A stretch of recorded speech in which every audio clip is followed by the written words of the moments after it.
Hello, everyone. It's a beautiful, lazy Sunday here. Yes, I cleaned my whole room yesterday, so I got that picture right there now. Yes, because I got to redo a few things more over there. My calendar that my daughter made me for a Christmas. Was it Christmas or my birthday and Christmas is really close together? So I forget when I get something sometimes during that time. When did I get it? Birthday or Christmas? 2015. She made me this beautiful calendar with every month with things that happened in our family, birthdays or this or that. Uh, Wonderful, isn't it? So I have it up every year. That's the calendar I still have up. Oh yeah, the days are not quite right, but who cares? Eventually they will be again. Yes, that's right. Uh, and it's been hot. It's been so hot and humid here that people were advised to stay inside.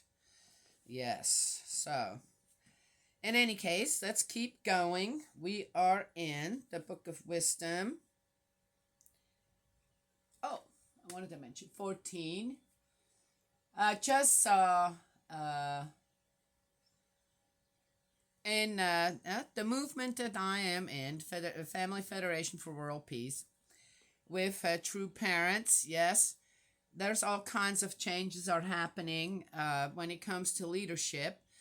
And True Mother is putting a second generation. I'm a first generation. A lot of second generations in positions of leadership, and I love that. I'm someone that had no problems on retiring and letting younger people take over. Yes. And, well, why? Because, say, for example, here in my family, whoever the younger generations are taking over certain things, uh, they were raised well. Yes, I have no problems when it comes to, well, okay, they're qualified to do so. And I believe that the ones that True Mother is putting in their new positions, yes, and is relieving people who've been there for a long time, mostly first generations, it's great. It's great. I love it. It's wonderful. Yes. Uh, the one video that I saw where a new director, regional director, is appointed to Europe and the Middle East, they all. What I would have liked to hear from the old director, the one that's being relieved now, can retire, and he says it's great. Now I can focus on my family, and I like to hear teamwork makes the dream work. Surely that new director needs a lot of guidance still from, right? Yes, the first generation, then the old director. Yeah. And so I'm sure that is happening. Yeah. But I would have loved to hear that on the video. I would have loved to hear the support being given, yeah, to that younger generation from the older generation. Yes. Yeah. Didn't hear that, but I'm sure it's happening regardless. And then there are two of True Parents' grandchildren are being, yes, led, guided into the position of being the head of the whole kit and caboodle. And it was wonderful to hear both. There's two of them, not just one. Smart. Mother's so smart.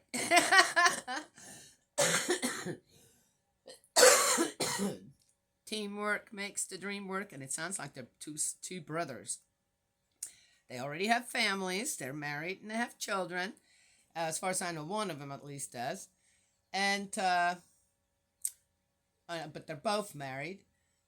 And I heard a little segment of the one and had to say, "Wow, you are. That's yes. Uh, Such sincerity. Yes, love that." And he mentioned, yeah, it's We get the love and support from not just our Heavenly Parent or true Mother or true parents. We get it from you. We're receiving it from you. We're learning from you. I love that. I absolutely love that. And then the other one was talking about a song that he just kind of wrote, because, and and how that song's just has exploded within our movement. Yeah. It was very nice, so heartfelt. I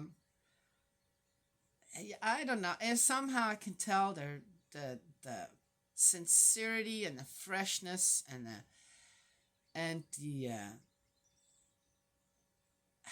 unrehearsed, yes, give and take of both of them, and so genuine. I love it. Just love it. I love it. I feel like, yes, our future generations, and then no doubt after that, are in very, very good hands.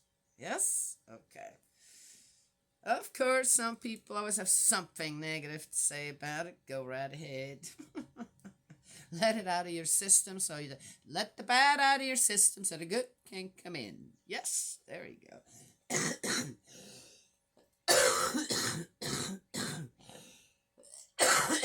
Okay, so let's get going. On 14 in the Book of Wisdom, origin of the cult of idols. The idea of making idols was the origin of fornication. Oh, their discovery corrupted life. They did not exist at the beginning. They will not exist forever. Humanity, so they didn't exist in the beginning. So why do they exist at all, right? Yes? So do they really exist? Well, all right. Interesting. Vanity brought them into the world, and a quick end is therefore reserved for them.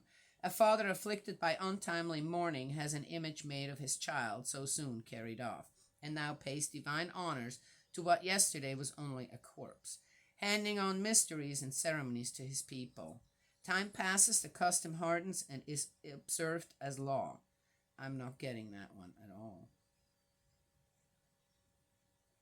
What? All right, I'm sorry, not getting it. I don't know. Maybe my something's not clicking here today. Rulers were the ones who ordered that statues should be worshipped.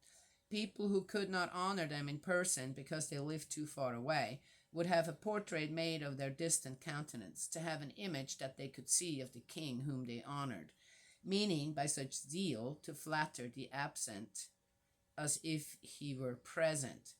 Even people who did not know him were stimulated into spreading his cult by the artist's enthusiasm, for the latter, doubtless wishing to please his ruler, exerted all his skills to surpass the reality, and the crowd, attracted by the beauty of the work, mistook for a god someone whom recently they had honored as a man, and this became a snare for life.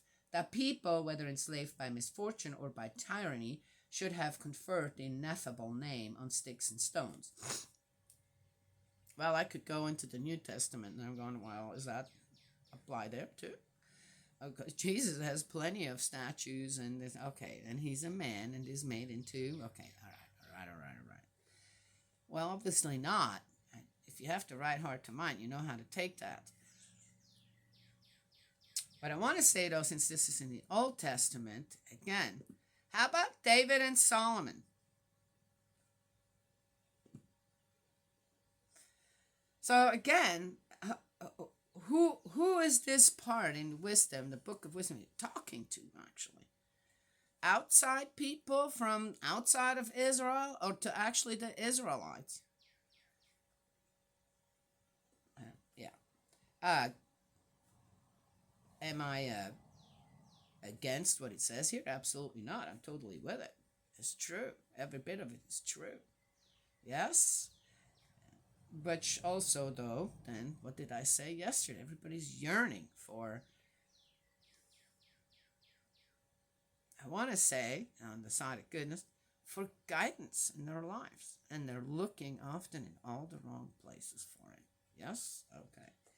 The consequences of idolatry.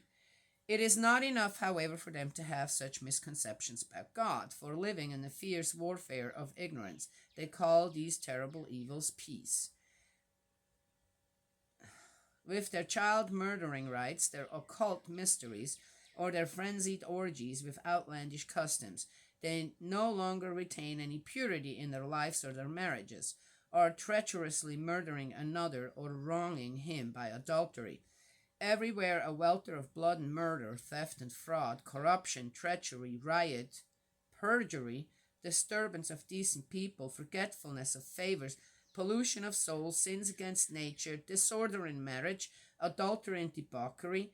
Wow, this is in the Old Testament. Is it any different now? Oh. For the worship of idols with no name is the beginning, cause, and end of every evil. For these people either carry their merrymaking to the point of frenzy, or they prophesy what is not true, or they live wicked lives, or they perjure themselves without hesitation. Since they put their trust in lifeless idols, they do not reckon that false oaths can harm them.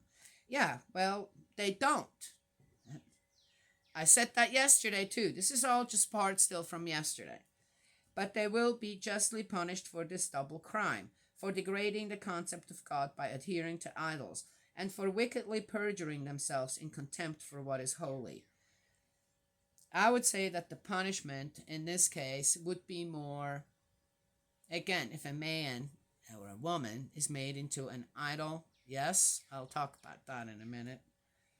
For it is not the power of the things by which they swear, but the punishment reserved for sinners that always follows the offenses of wicked people. That's the end of 14. As I said, this was all written down. How long ago? If the punishment part was all true, this, that, okay, unless this is all, this is after you die. Go to spirit world. Then. But is it happening actually on Earth like that? No. And if that were true at that time, then people would have gone enough in thousands of years through the punishments to say, hey, let's stay away from that. Yes? Parents would have taught their children. The Levites would have taught their people that they are spiritually guiding. And the people would have stopped doing things like that. Yes, and then be the example to the outside world who go, wow, they're actually doing really well. I mean, when it comes to their family life with their children, this and that, it's really amazing. Yes, okay, happy people with a purpose, living as happy people with a purpose on earth. Yes. Here's the one thing when it comes to, I said, the consequences of idolatry.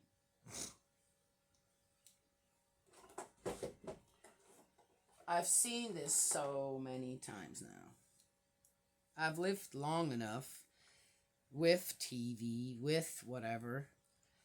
And I guess at that time you could say it's the kings and the people, the prophets, this that were somewhat in a place of fame. Yes. Oh, Jesus was in a place of fame, and then what happened? In the blink of an eye. Actors, dancers, you name it, even athletes. They have fan clubs. I mean, people go so over. The Beatles. Remember the Beatles? Yeah, I was never into, or Elvis, right? Yes. To go further back, okay, I was never someone that was, in particular.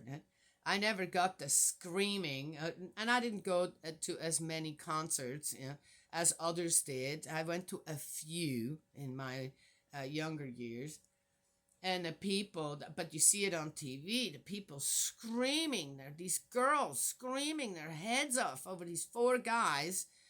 Where you can hardly hear the songs. Okay, just say. Well, it's still happening with other groups and this and that. Actors who are just totally revered for, as I said, idols, made into idols. And then they do something. they end up doing something that goes against the public's view of them, and they fall so far. Immediate, their careers are destroyed. Okay, just saying. And then there is a number of them that, because of that, commit suicide.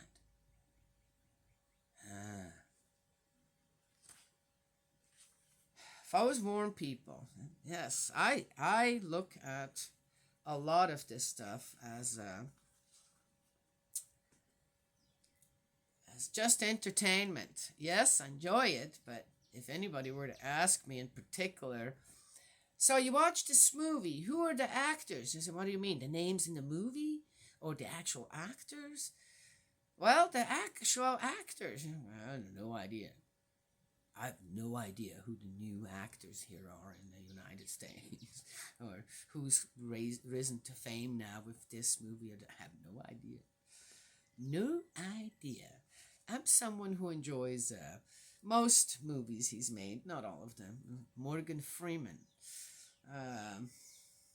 Sandra Bullock. Yeah, then it stops. Let's see.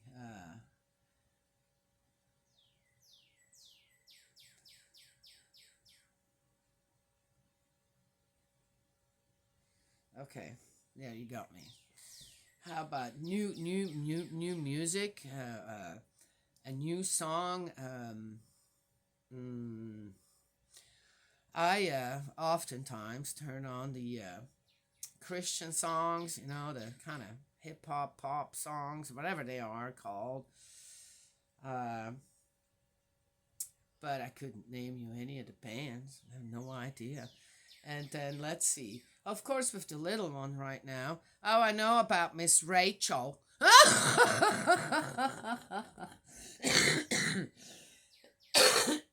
She loves it. I think it's silly, but. And let's see. And then we listen to Swiss German children's songs. Oh, she loves them. Ali, mini, Antli, schwimmet auf dem See, schwimmet auf dem See. Tröpfli haben sie ins Wasser und Schwänzli haben sie Tö. Tröpfli haben sie ins Wasser und Schwänzli haben sie Tö. Yeah. So she loves all of those. She knows them. When she sees the picture, you know, that when it comes on, and she's just and dances. Now she shakes her head with it. Oh, it's just the cutest thing.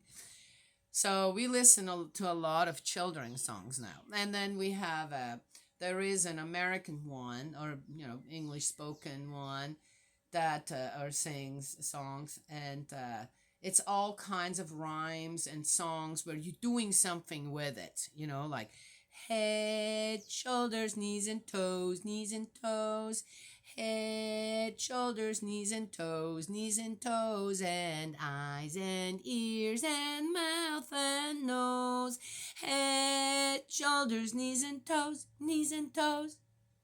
Yes, I'm getting to know all those songs again.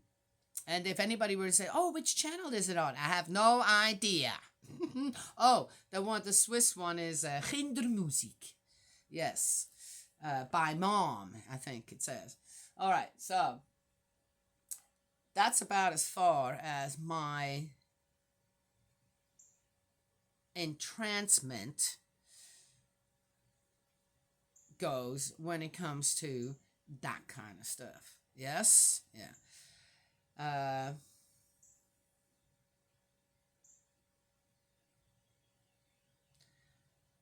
I have to say, I guess I would be guilty of absolutely idolizing my grandchildren. Oh, which means, of course, okay, which I don't either, because, yes, I guide and teach them as well.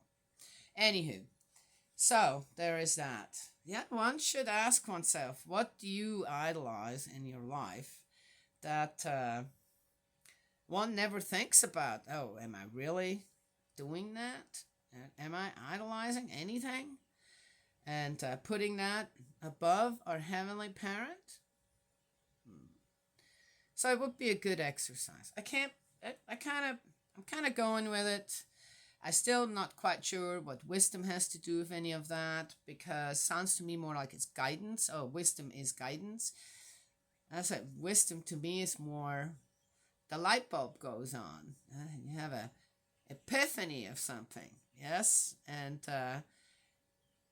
then apply it, yes. Yeah.